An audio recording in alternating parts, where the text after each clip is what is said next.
Buenos días, estimados estudiantes. En esta ocasión vamos a volver a uno de los conceptos que ya hemos trabajado, que es la ilustración. En esta clase quisiera además incluirles un concepto nuevo, que es el concepto de neoclásico. La ilustración es lo que se denomina la corriente filosófica y el pensamiento racionalista de la época. Sin embargo, en el ámbito de las artes, que incluye la literatura, la pintura, la música, en ese ámbito la corriente se llama neoclásico. El neoclasicismo tiene sus características. Por ejemplo, en esta época empiezan a aparecer las novelas, en el ámbito de la literatura, las novelas autobiográficas o autobiografías ficticias, como por ejemplo Robinson Crusoe. Y luego, después de esa, empiezan a aparecer otras que también pertenecen a esta época, que tienen similitudes. Por ejemplo, Los viajes de Gulliver de Jonathan Swift.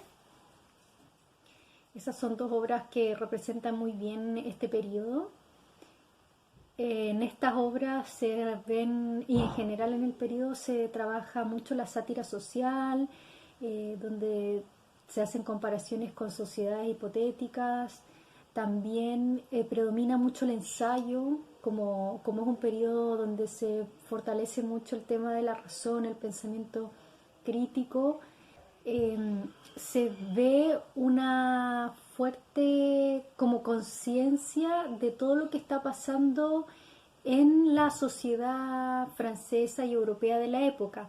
Entonces ya las injusticias, la pobreza extrema, todas las formas de violencia que antes se normalizaban o no se veían en realidad, la gente no las lograba ver.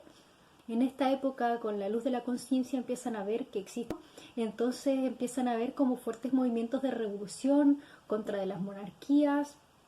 La gente pasa hambre y empieza a luchar. Entonces es como un periodo bien determinante para la historia europea, porque empieza a haber como alzamientos, revoluciones, y estas mismas ideas que fomentaron estas revoluciones llegan o también comienzan. Es no es que pertenezcan a algún lugar, es como el ánimo de la época. Empiezan a permitir que existan las independencias. Partimos por las independencias de Estados Unidos y luego mucho más adelante la independencia de Sudamérica. Pero todo fue inspirado por esta ola de pensamiento racionalista, dejar al lado las supersticiones y como Dios proveerá, Dios nos dará todo, siendo que había mucha pobreza, mucha eh, injusticias, y todo eso se evidenció y dijo, no, ya, no queremos más de esto, esto está pasando y no nos podemos hacer los tontos. En definitiva, ese es como el ánimo de la ilustración, y por supuesto esto va acompañado porque es como empieza a haber como una mayor conciencia, lucidez, y eso le va entregando también herramientas a la cultura del ser humano en esa época para crear como conocimiento científico. Empiezan a realizar, porque antiguamente la ciencia era la alquimia, y era casi mágico, era magia. Entonces todos querían convertir el oro, perdón, los metales como más básicos, como el fierro o el hierro, en oro. Eso era lo que buscaban los alquimistas, o dar vida a un tubérculo que se llamaban homúnculos. Y toda esa como ciencia antigua eh, se dejó totalmente de lado. Bueno, ya desde el Renacimiento ya era todo este es un proceso, no tenemos que perder de vista eso. No es como que de un día para otro llegó la ilustración, no, sino que llevaban ya varios siglos en la humanidad, que empezó a ver que en verdad lo primero era hacer taxonomías. Entonces lo que empezaron a hacer los científicos era clasificar las plantas, clasificar, pero todo, por supuesto, desde una perspectiva superficial. O sea, no se llegaba a comprender todos los procesos. Y esa fue la ciencia que reinó en la Ilustración. Fue como una ciencia muy naturalista, muy de categorías, categorizar.